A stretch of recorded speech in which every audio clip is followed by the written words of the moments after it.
very, very best, but unfortunately the signal doesn't want to work. So over there, where that little stump is where we don't have signal. From here, where we are, which is a sum total of about 10 meters, we do have signal.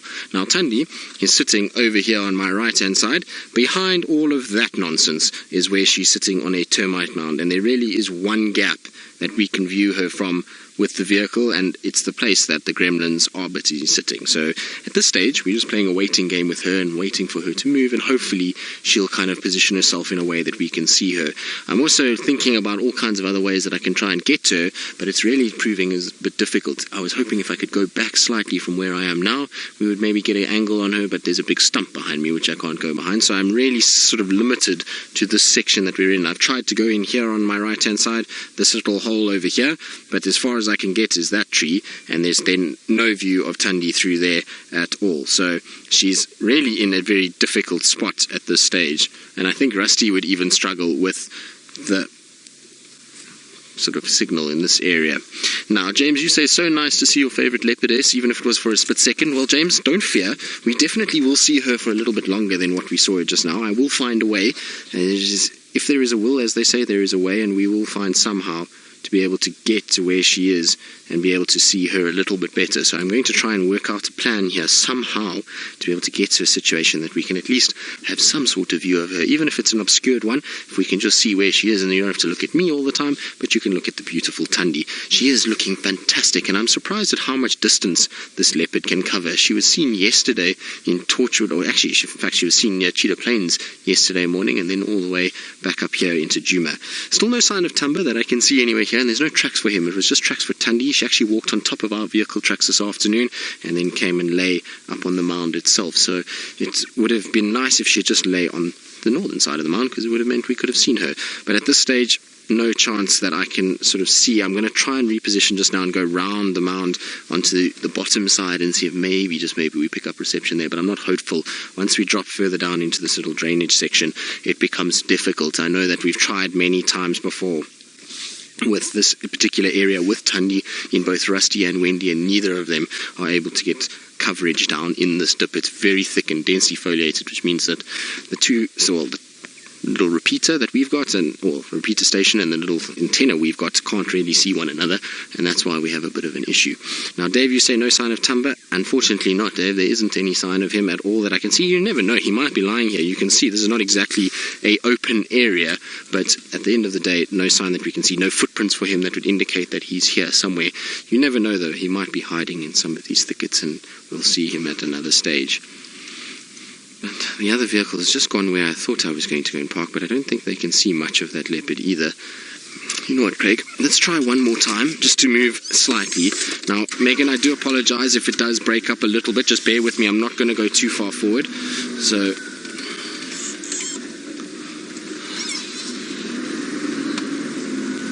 now, let's see if I can't just sneak around. And maybe, just maybe from here, Craig, we can see.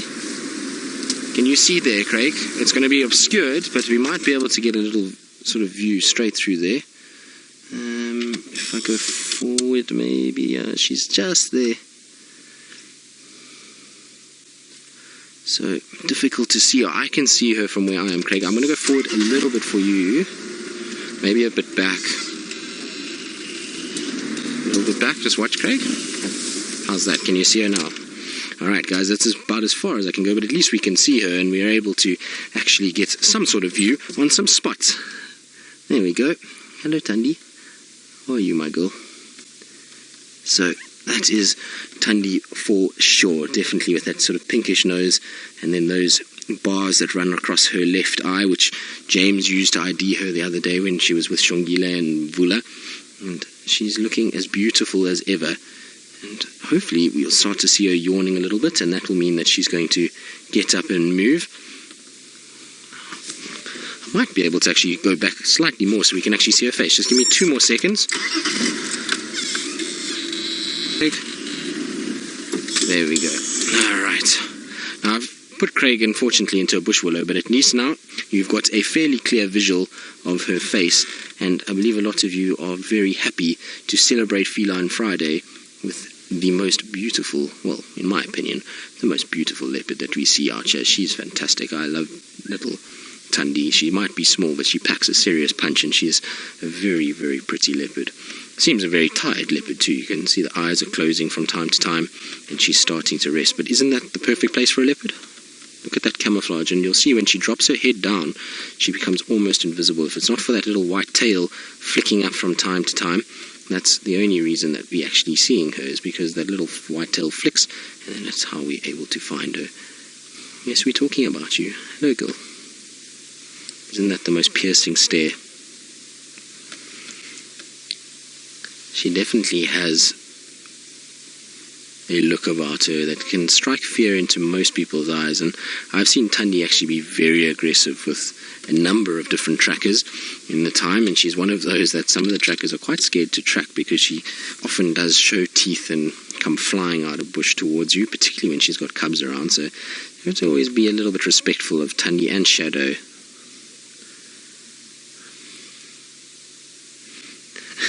Oh, Beard, you say this leopard has a permanent look of concern on her face. I'm not really sure that she does. Maybe. I've never really noticed that. She always looks as though she's serious, though. That I will say. She kind of gives you that look, and when she looks at you, you know that she is definitely something that will be able to dominate you. But isn't that beautiful? Look, now that she's looking up, I don't know if she looks so concerned, as more as if she's just sort of going, you guys again, do you have to come and look at me? Can't you leave me in peace? That's kind of the look I always feel that she gives us. And I think she's going to flop back down shortly. There we go. You've got to use your paw as a pillow when you're tired in the afternoons.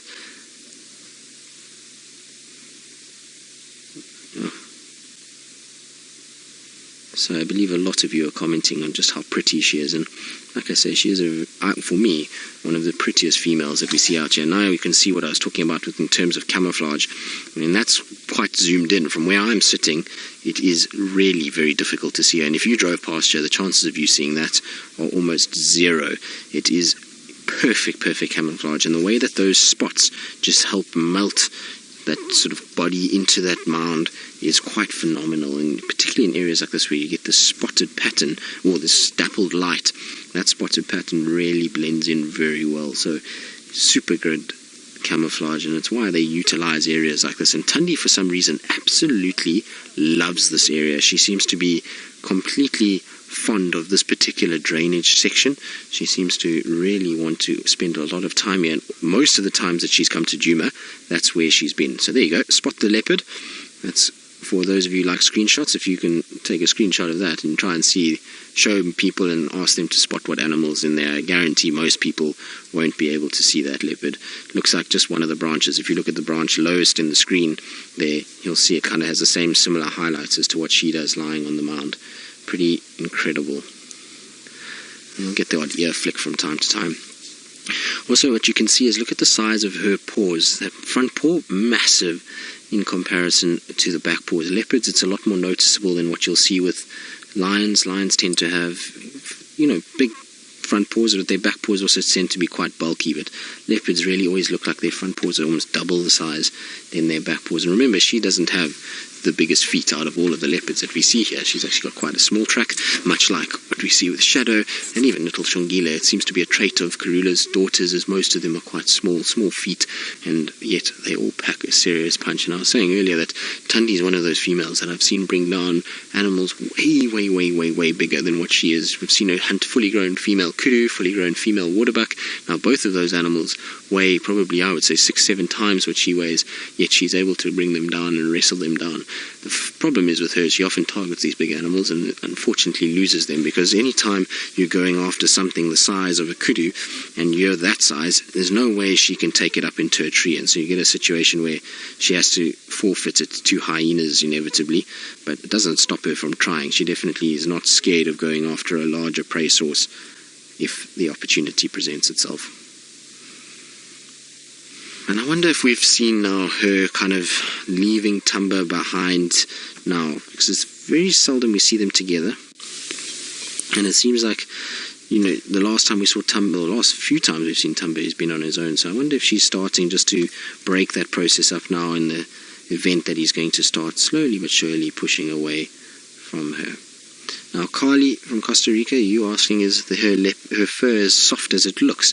Well, Carly, I don't know. I've never touched her fur, but from other big cats that I've seen, and I mean the lions that I darted when I was on my leave, their fur is not as soft as you think. It's a lot more bristly than what you would expect it to be. It's not like a cat's fur that's maintained and brushed and looked after. It's a little bit more rougher and bristly and harder than what you would see with a domestic cat. They obviously do have soft fur on their tummy and around their chin area, but that fur on the sides is a little bit more bristly. It almost reminds me of like a short-haired dog in terms of the feel, if you want to call it that. So if you ever stroked one of the short-haired dogs around the world, many different species, then you would know that it's a little bit more bristly and rougher than it is soft and velvety. I think our girl is going to have a very long nap this afternoon before she decides to actually get going. Tony, she is a very sleepy kitty, and it's probably because she's been moving most of the day. If she was seen here, it means that she's gone all the way from Torchwood area, which means she's probably marched most of the day. And it's not an uncommon trait that we see with both Shadow, Thandi, Kruger used to do it, and we see it with Shongile and Hosanna too, is that they are very prone to walking during the day. Now, if you hear a few bushes, it's just Craig trying to get himself out of a bush willow that I've put him in, so I'm sorry about that, Craig.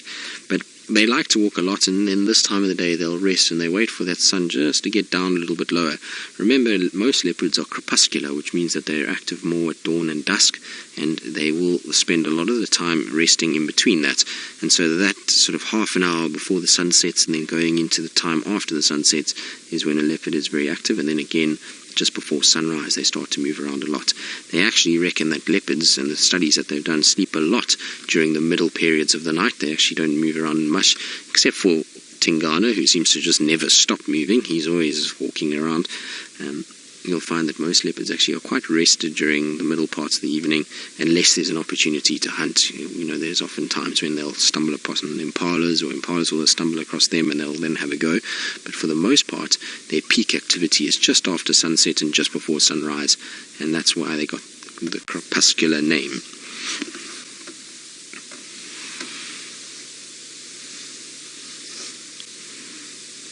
What have you heard, girl? Nope. It's almost like it's too bright for her, and she's putting her paw over her eyes as if to cover them and sort of block out the light.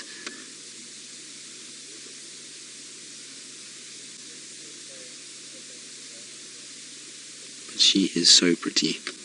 And I'm so glad to see her. I can't remember the last time I actually saw Thandi. I think it was that day just before I went on leave when we had her and Tumba drinking and then chasing those waterbuck around the main road near Chitwa side. So I haven't actually seen her for quite some time, and it's good to see her. She looks healthy as ever and looking strong and fit. And like I say, wonder if she's not starting to come into estrus cycles, and that's why she's been away from Tumba the last little bit. I know that while I was on leave, I believe that Tingana and Kuchava and Thandi were all in the same sighting, and that Tingana was showing quite a bit of interest in both Kuchava and Thandi, and maybe both those leopards are coming into estrus, and that's why she's separated from Tumba for a bit. I wouldn't worry about Tumba just yet. A young male leopard, as we saw with Hosanna, disappeared for a few weeks before we saw him again when Kruger disappeared. So I'm sure he's around, and we'll definitely try and pay attention and try and find him. But we're going to spend our afternoon with the beautiful Thandi, because, well, why not? We've been looking for leopard for the last few days, and we've been rewarded with one of the most beautiful cats out here. And so while we sit here and wait for her to start waking and to start getting active, let's go across to Taylor McCurdy, who has got something that's maybe not quite as pretty, but is definitely worth a look. Well, it sounds like Taylor's having a hippo-filled afternoon if she's going to be heading towards Chitwa, and she's already had a displaying male hippo at Buffelshoek Dam, and hopefully she'll bump into some elephants along the way. I saw some tracks around Twin Dams going southwards, so I wonder if those elephants haven't headed towards Chitwa Dam as well. So I think Chitwa Dam is a fine idea, Miss McCurdy, and I'm sure you'll have lots of luck. But as you can see, Miss Thandi's head is buried deep in the grass at the moment. She is still fast asleep. I don't think she's going to wake up anytime soon. Maybe within I would say, I'm going to call it in half an hour, she's going to start waking up and start moving around. Once that sun gets a little bit lower on the horizon and she feels like it's starting to get a bit sort of darker, then I would imagine she's going to be up and moving. You can see she's not breathing that rapidly, so her stomach isn't massively full, sort of in line with her shoulders, which means that she's fed in the last few days, but not hugely. And, well, that's a fast asleep breathing rate is what we're seeing there. It's pretty typical for a sleeping leopard to be breathing at that rate.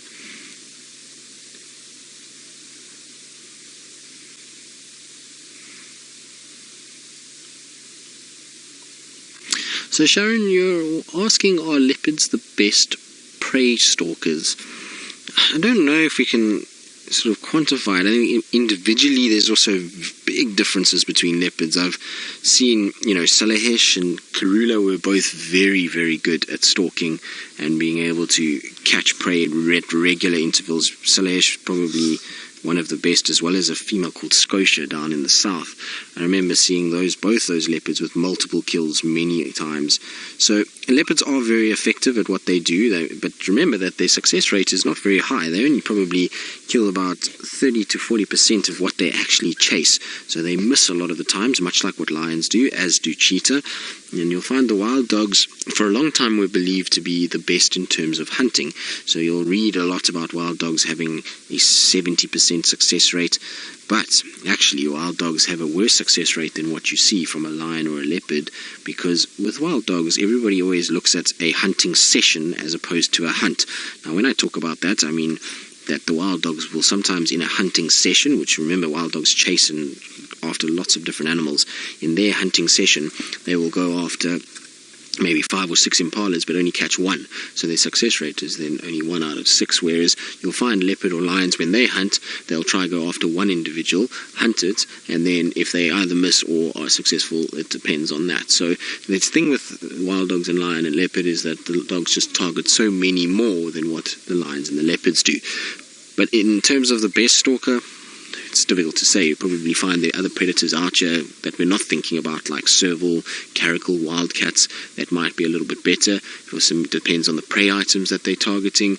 You remember that things like lions are targeting big animals like buffalo, they're targeting zebras, wildebeest, which are all keen-sighted animals and are going to run quite quickly. Things like a serval, is going to be targeting mice, which it's going to come across more often, and therefore might appear that it's catching more food more frequently, when actually it's just hunting more animals. So difficult to say, but leopards are very well suited to what they do. And the thing about a leopard and why it's such a successful big cat and why it occurs in so many parts of the world is because it's an animal that can hunt many different things. So it won't only hunt sort of large mammals, it will hunt birds, insects, it will go after reptiles, it will go snakes, it will go, anything that it can get its paws on is what it's going to go after. And that means that these guys can survive in areas that a lot of the other big cats struggle with. They also can survive in any type of habitat, given that they are able to hunt varying things. So you'll find them in mountainous areas, grassland, thickets like this, drainage line sections. You'll find them in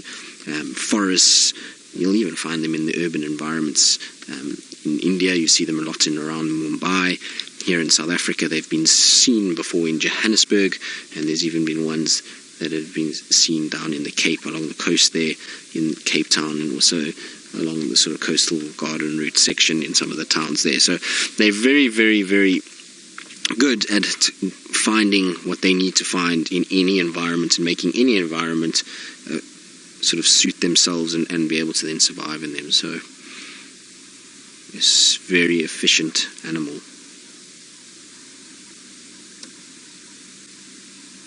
But you can see she's still fast asleep.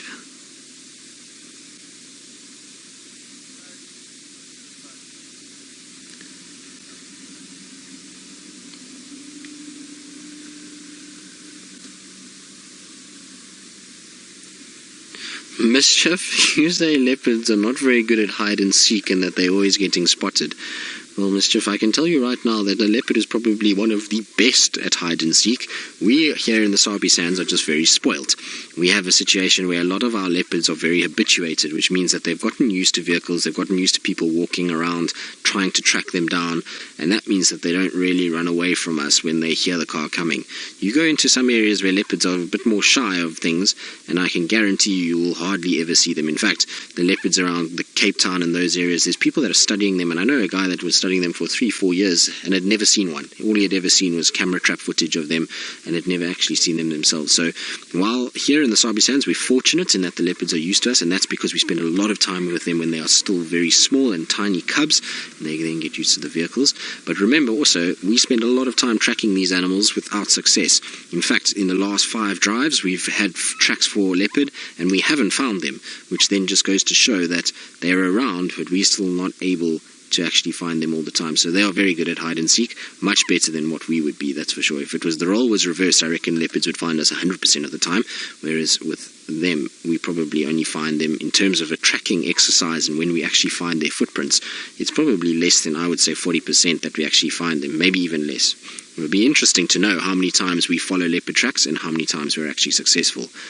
Like I say, we're just very fortunate here on Djuma that we've got very relaxed cats in the southern section. So we've got, Hosana, Shongile, Shadow's Cub, Tingana, Mvula, Thandi, Tamba. These are all cats that are very used to us and vehicles, and generally will just sit on the edges of the roads or sit at a waterhole and won't just disappear when we arrive, and that makes them a lot easier to find.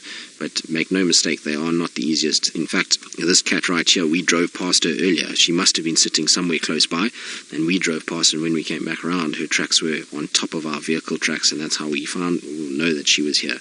But theoretically, we actually just drove right past her the first time, and that just gives you an idea of how well they can hide.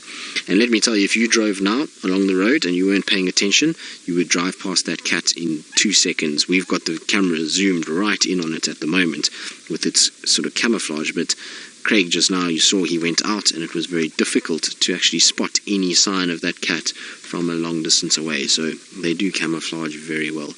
Oh, that's it. Wake up. Almost got that look of disdain. Maybe she needs to learn the kick of disdain to be able to tell us to leave her alone when she wants to. Big sort of stretches, and we saw this with Neno last night, as the afternoon wore on, so the stretches started, and with him, he kind of didn't wake up before the drive finished properly, but just as drive wrapped, he actually stood up and walked a little bit and then lay down and then started to vocalize. And so you'll find with her it's the same thing. It's a slow process. They'll yawn a bit, they'll stretch, there'll be a bit of grooming before she actually gets up and goes. But I would imagine within the next 20 minutes max that she's going to be starting to be a lot more awake than what we're seeing currently with her.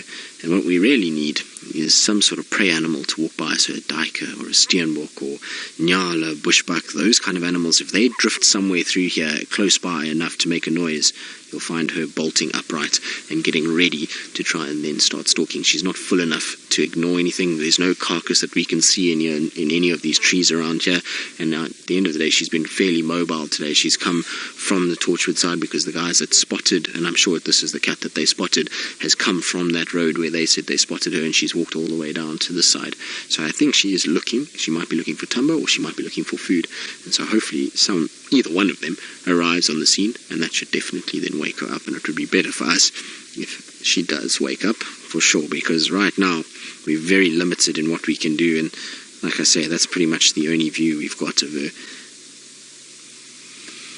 But the best news about all of this is that at least the gremlins are staying away. So we've left them 20 meters in front of us, and they're staying there and behaving themselves, and it's at least some sort of view of the leopard, because I was a bit worried just now when we couldn't get signal that we might not be able to find her and be able to show her to you. So I'm just glad that we can put her on the screen, and like I say, we'll be patient because it's worth being patient for.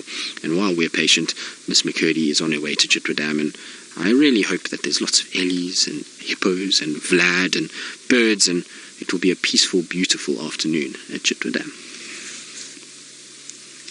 it's a different view. I don't know if it's better because she's still fast asleep, but if she pops her head up, we're going to be perfectly aligned to be able to see her. We've just moved around a little bit, and at least it's a little closer to where she is, and hopefully from here, if she does decide to come down the mount, we'll be able to see her a lot better because she'll be able to then come past us and through. But the good news is at least that we've got signal from down here. You can see what I mean about it still being quite thick, so it's in this little Tamburti grove. And we've come down now below the mound, and she's kind of sprawled out this way and still taking it very easy. She hasn't even lifted her head. Even when we came down here, she was still quite fast asleep, so it's going to take a bit of time for her to wake up. I was hoping that she would have started to stir already by now, but as it stands, still taking it very easy.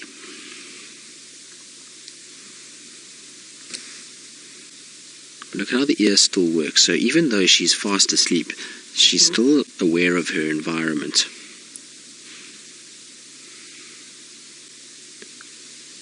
No, yeah, you're wondering if a leopard becomes old, does it become more aggressive? Not necessarily.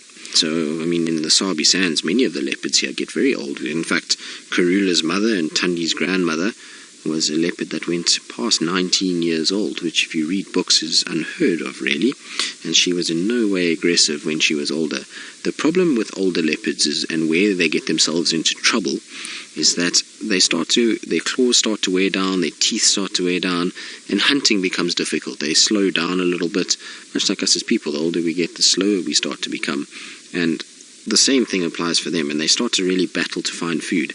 And then when they're in areas where there's a heavy sort of livestock or people presence, they get themselves into trouble by then turning their attention to that. Remember, as a person, you walk past an old sick leopard, you are in no way a sort of fast-moving animal. We've got no thick hide, we don't have horns or anything like that.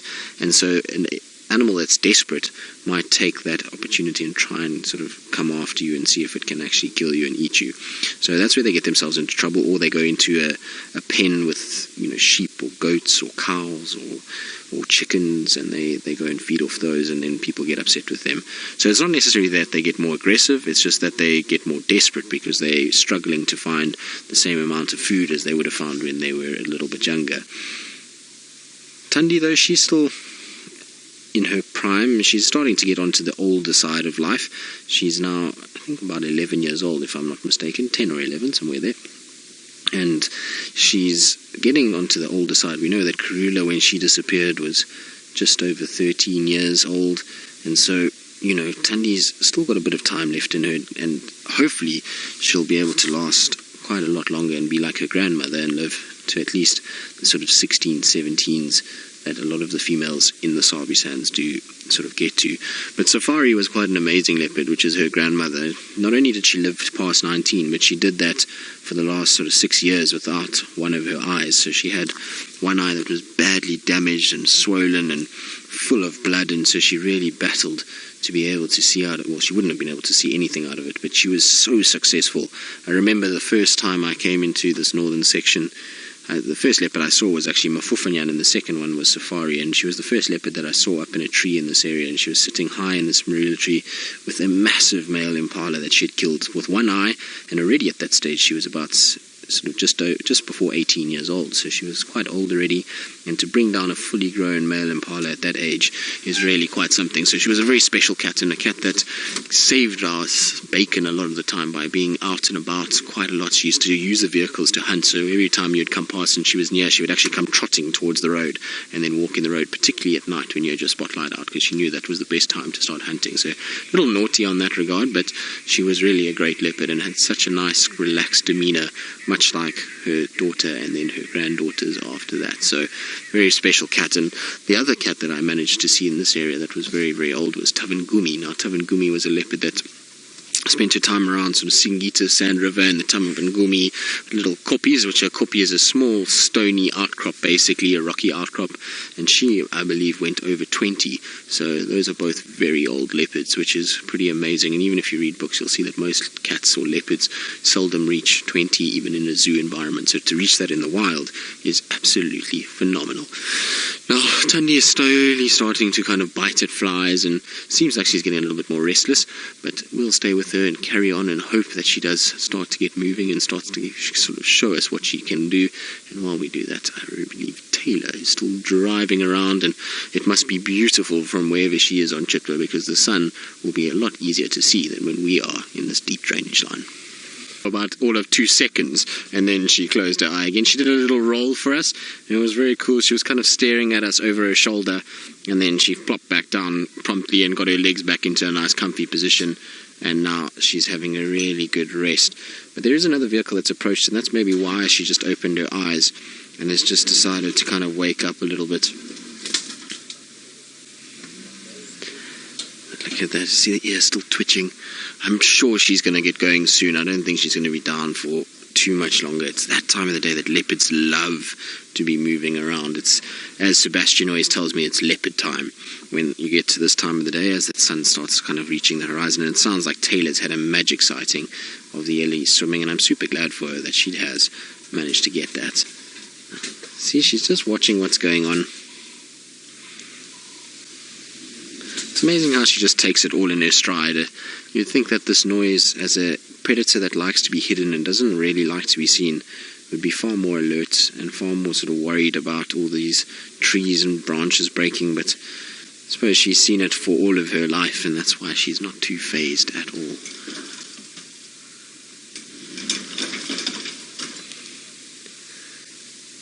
Now, Thandi is being the complete opposite of what the elephants at Chitwa Dam are being, and so I think let's go back to Taylor while they're still playing and relishing the water in this beautiful afternoon light, as we wait for Thandi to start trying to get her act together and become playful on her own accord. Well, this is what patience is all about. We want to be patient if you want to see the good things. She's still sleeping as ever, and only that ear is flicking every now and then. You can see, look at all the little flies hovering around there, trying to kind of get into that ear and go and feed off any sort of moisture that could potentially be inside. They also congregate around her mouth area as well, and those are those biting flies, and I can tell you it is very uncomfortable to have them on you, let alone inside your ear. I can only imagine how irritating that must be, particularly for a cat's ear, because cat's ears are very, very sensitive, and it means that anything that touches those fine hairs is going to trigger that ear to flick up and down. But she literally has not moved, even with the leaving of another vehicle.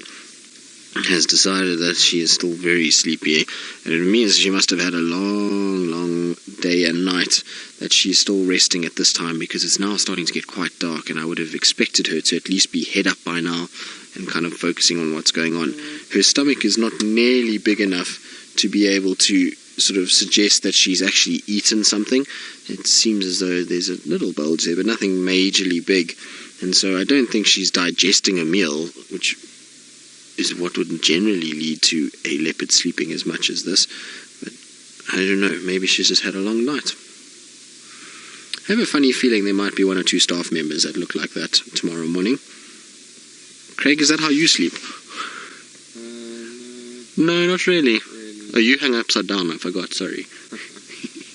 So Craig has a special kind of little rack in his room that he's put a steel bar, and then he hooks his feet in and hangs upside down, because, well, if you're Batman, you can't sleep like a normal person. You have to sleep upside down and fold your cape around your arms and make sure that you're very comfortable.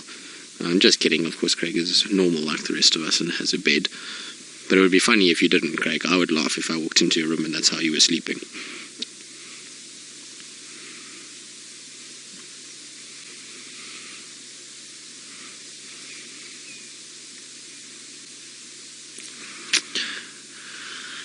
H. Macy, you're asking if there's any theories as to why leopards don't form prides like lions do. Well, it's because, probably more than likely, is that leopards generally hang around in areas of very dense vegetation, and having a big pride system, it would be very difficult to see one another, as well as to be able to hunt the way that they are built to hunt. So they are animals that are very powerful, very stocky, and they rely on an element of surprise and ambush. And so it works being a single individual animal. It means that you can slink around here unnoticed. Remember, the more there are of you, the more likely you are to be spotted. And so their sort of shy, reclusive nature works very well with being an individual cat that moves around. Other than that, I suppose it's difficult. I don't know why they wouldn't really spend time together. You would think that time spent together would mean safety, but at the end of the day, they seem to work just fine, and they seem to have gotten themselves to a point where they are very successful the way that they do things. But it's probably to do with their physiology, and then the way that they move around within their environment, and the way that they interact within their environment dictates that it's better for them to be on their own rather than in groups. Saying that, though, a lot of what we see with leopard is not quite as sort of solitary as we all think. A lot of books have been written as to leopards are only solitary all the time, and that's not necessarily true. Working in the Sabi sands has shown that a lot of the leopards here actually do spend time around each other, and the other morning was a perfect sort of scenario. We had Mvula, Thandi and Shongile all in the exact same place, and there was really not very much aggression between them. Yes, Mvula was growling at Shongile, but he wasn't being aggressive in that he was trying to attack her or anything like that. It was more just a warning to her, don't go near the kill. It wasn't something like he wanted to kill her. When Thandi, we saw, she came in, she saw what was going on, and she just moved around. She didn't actually really in any way go after Shongile, and so there's a lot more social interaction with leopards than I think we actually realize. And maybe they get their fill by bumping into one another, but they realize that it's far better to be on their own and to be able to get food on their own. They don't have to then share with anyone. It means it's a lot easier to then feed cubs and all the other things like that. So that's potentially why. I don't think there's any solid 100% theory as to why they are completely on their own all of the time. And I wouldn't be surprised if one day we did get a situation where we found a group of leopards that spent more time together than average. It wouldn't surprise me in the least, because, well, animals don't have rule books, and they just do what it takes to survive and what it takes to sort of get their way through life. Okay, Thandi, we've been patient. You need to start waking up now.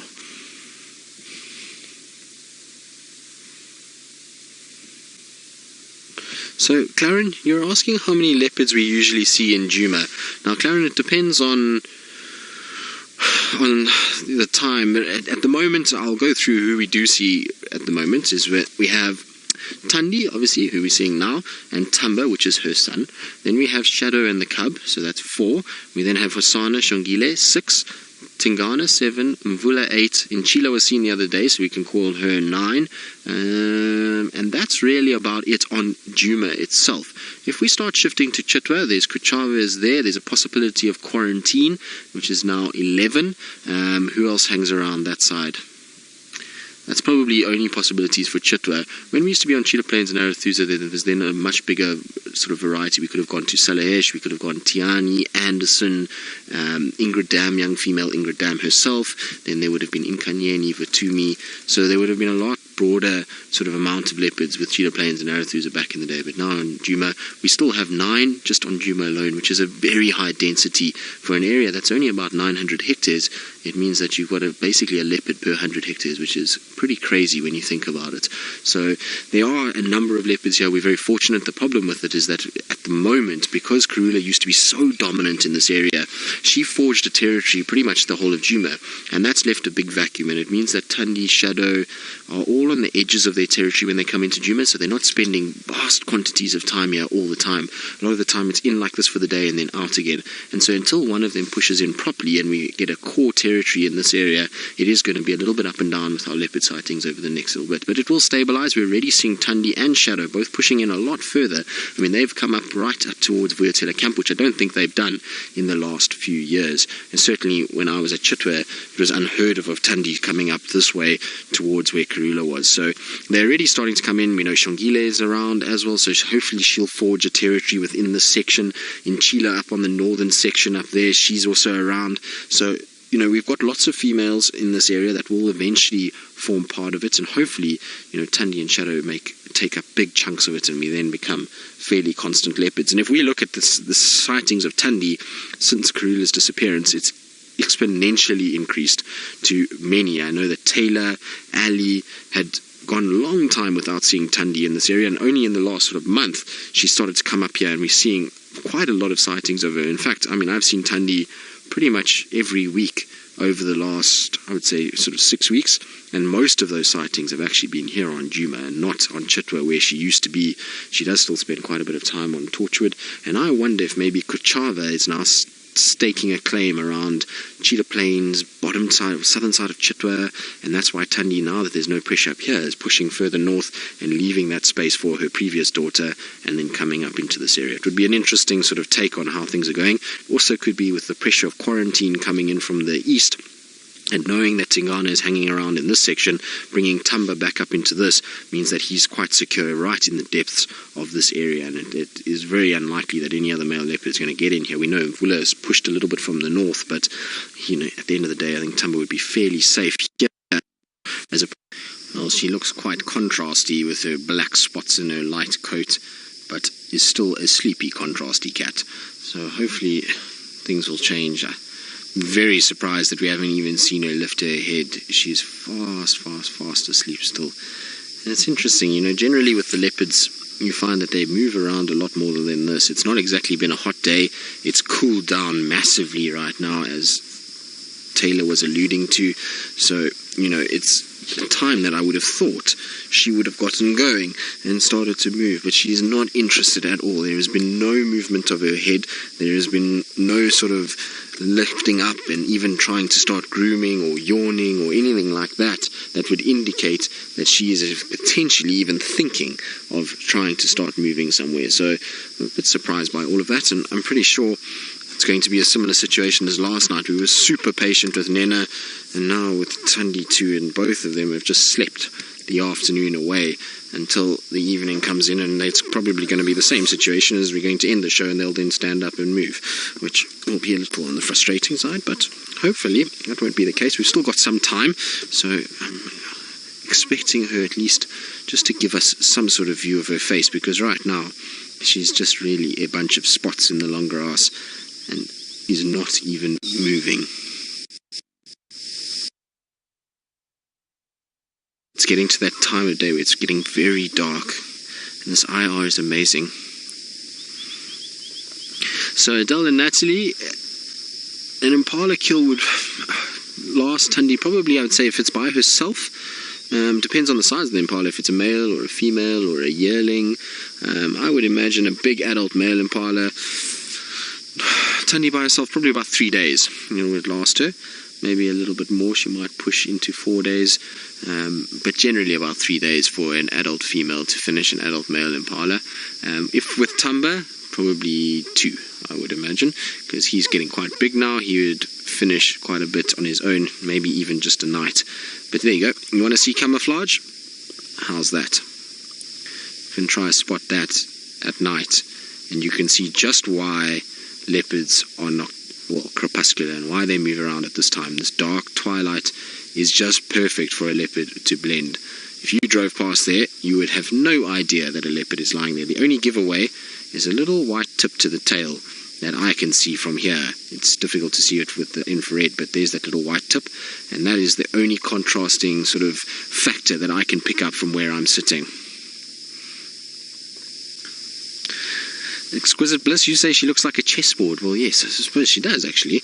Never really thought of it like that, but those black patches, particularly on that light in IR, it looks just like that. And imagine if we had to put some chess pieces on her. I think I would opt not to be the one that would actually have to go and place those pieces on her, because I don't think Thandi would be very appreciative of a whole bunch of chess pieces on her coat. I think she would be rather upset with you trying to do that, so I definitely wouldn't suggest it, but it does look a little bit like that.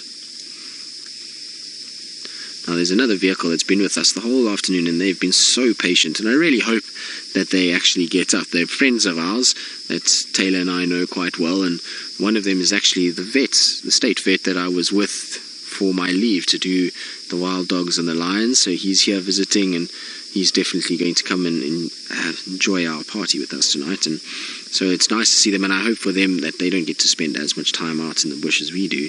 Well, I suppose he does, but the other friend of ours doesn't, and I'm really hoping that the leopard decides to get up and move, because the one guy on the vehicle is absolutely leopard crazy. He loves leopards and is always going around looking for them, and he'll spend hours with them. And so I really hope they get rewarded for their patience, as much as I hope all of you get rewarded for our patience, and that Thandi does decide to move and do her thing and get up and actually decide to sort of show herself a little bit better than what she is now, because she's chosen a horrible spot.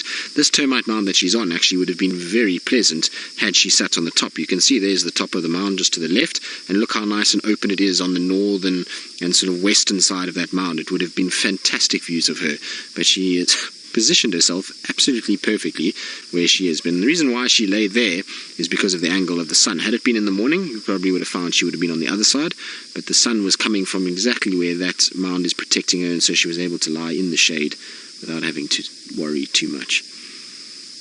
But she's still fast asleep. I would have thought even just a head with us moving the vehicle would have lifted, but nothing. What you can see as nicely is those toes on her front foot, so you can see nice rounded toes and why they make the tracks that they do. Sorry, on the back foot, Craig, not the front foot. There we go. So you can see, unlike the hyenas whose toes are squashed together and form those little banana shapes, you'll see the leopard's toes have got quite a bit of space between them, and that allows then a nice rounded toe print when they walk, and that's how we can tell between hyena and leopard. A little twitching, she's obviously dreaming. And with hyenas and leopard, they are very similar sizes, and so that roundness of the toe without that sort of banana shape where the toes squish together helps us to be able to identify. Even if you're just seeing the toes and not the back pad, you can tell the difference between a leopard and a hyena from that way that the pad lands. So it's quite nice to see that, because not often we get to see the underside of a leopard's foot, particularly the back foot. Often see the front foot, but not the back foot so much.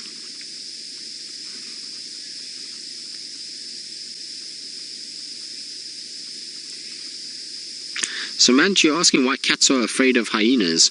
Well, Samantha, the reason why is because hyenas are extremely dangerous to a cat. You've got a situation where cats are big animals, but hyenas are powerful, they're strong, they've got very, very powerful bites, and as soon as a cat comes near them, if they get hold of them, they've got the ability to completely crush a foot or a leg or something like that, and they can cause a lot of damage. So cats are wary of them. I don't know if they're scared of them, but they're wary of them, and they know that they need to be very careful around hyenas.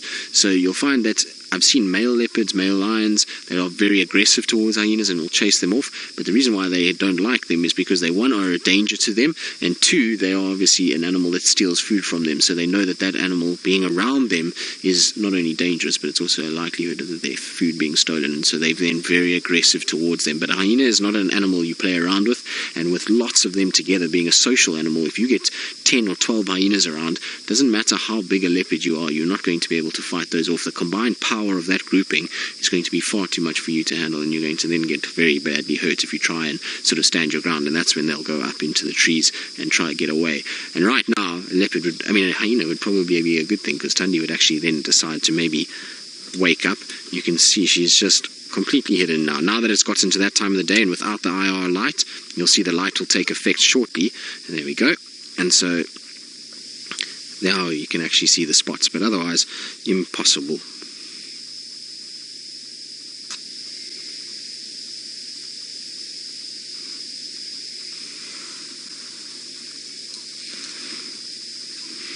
So Stevie, yes, their whiskers are very sensitive, much like any other cat. You'll find the whiskers will be able to pick up vibrations that other animals are making in the grass, and they use their whiskers a lot when hunting at night and in the early hours of the morning. You'll find that those whiskers will pick up certain things in front of them, and it gives them a lot of information as to what's going on. And that's why a leopard's whiskers, in terms of the size of the face, are often very long comparative to other animals. So they have very long whiskers. It's quite something. And I remember Tiani in particular, she's got long whiskers that almost droop down on the side, and those will be highly sensitive and be able to feed back a lot of information to her, particularly in the dark when she's walking through stalking and she's low to the ground and her head's down in the grass and she can't quite see what's going on above her, but those whiskers will be telling her where the antelope are moving in front, and she'll be able to then determine which way she's going to go. So it's a very clever system that they they've got that they don't need to only worry about their eyes and their ears, but they've also got these sensory whiskers that come off. And you can imagine when a leopard stalks, it's so low to the ground that it won't be able to even lift its head, because if it lifts its head, you're going to get a situation where that leopard is going to all of a sudden be spotted and the alarms are going to go out and it's lost its chance. So those whiskers will then be vitally important for that leopard to be able to see what's going on, or to be able to determine what's happening around it.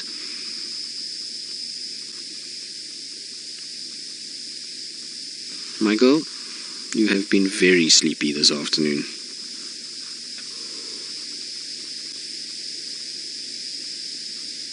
It would have been nice if she was sleepy somewhere other than where she is, that's for sure. At least we had her with her head up to start with, and she gave us a beautiful view when she was staring straight at us, and then she kind of looked up a little bit, so that was very pleasant. But since then, it's been complete flat cat. She's really not done very much at all, and like I say, it must have been a long day wherever she's been and whatever she's been up to. That is one very tired kitty, because it is pitch black and she's still not in any way waking up. Now, we're going to still sit for the last few minutes and just see if we can't get her awake and at least get a visual of her face once again. I believe Taylor's got his spotlight out and is going up towards the gate and just going to go and check if there's any sign of those inkahumas coming back. Well, I don't think so, Taylor. She rolled over onto her other side and she's at least presenting the beautiful rosettes of her back, and you can see perfectly why they're called rosettes. They're almost exactly like a rose as it flowers outwards, and it's a very pretty pattern that you see on a leopard. And well, we certainly have had a lot of seeing that this afternoon, and not very much else from poor Thandi. She's had a very sort of relaxing day at this stage, and well, hopefully she'll at least be up and about tomorrow morning, and tomorrow morning, actually, we're not out tomorrow morning, so tomorrow afternoon. Heinrich, you want to know approximately how much I think Thandi weighs? Sorry, I was just trying to listen because it's broke up a bit. But she probably weighs, I would say, she's got a small cat, so at most 40 kilograms. So 80 pounds at most, I would say. I would probably hazard a guess more closer to about 70 pounds, 75 pounds, so 35 kilograms would be my guess, somewhere there.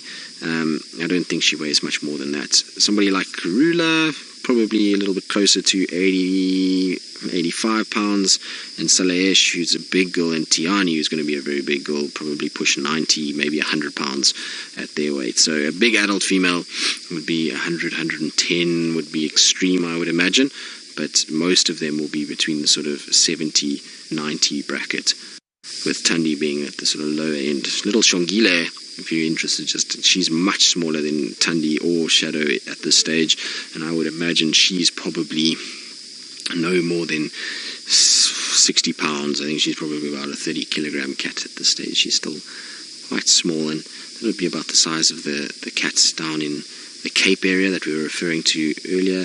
They're much smaller than our big bush leopards, and our leopards up here get a lot more protein, and that's why they get a little bit bigger, and they have to wrestle with larger prey items than those do down in the mountains of Cape Town that feed off all kinds of other things. Now, unfortunately, it is that time of the day where it's coming to the end of show. Thandi has kept us patiently waiting, but has unfortunately just given us not too much to work with, but it was still fantastic to see her. Really good, and it sounds like Taylor had an absolutely wonderful time at Chitwa Dam. It really looked as though it was very special, so it's going to be great to come back and see some of those screenshots from the Ellies playing. But remember that tomorrow morning we will not be out from Djuma. The team from the Mara will be out, and they will be doing the show, all of them at that side, and there will be a slight break for the Djuma team tomorrow morning. But we will be back tomorrow afternoon. We will be out and out, Taylor and myself, and we will be hoping that Thandi is also still out and about, and that we can catch up with her a little bit more active than what she's been this afternoon. So from Taylor and Sebastian,